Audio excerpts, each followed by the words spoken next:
Hey everybody, how are you doing today? This is the Panasonic KX-W50TH, and if you notice, it's displaying its name and it's working.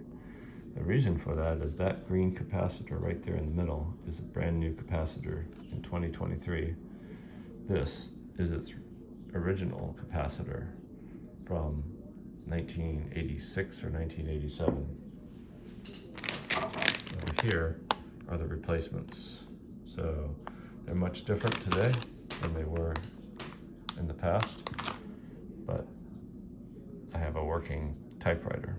So this is a thermal typewriter from Panasonic, and this is the inside with the keyboard removed, and I'm replacing one capacitor at a time until it started working. So I was going to replace this one, then this one, then this one, and then all the smaller ones.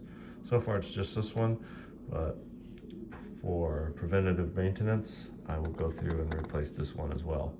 So that's what these capacitors are. So the important feature here is to look at the number of farads, 10,000 microfarads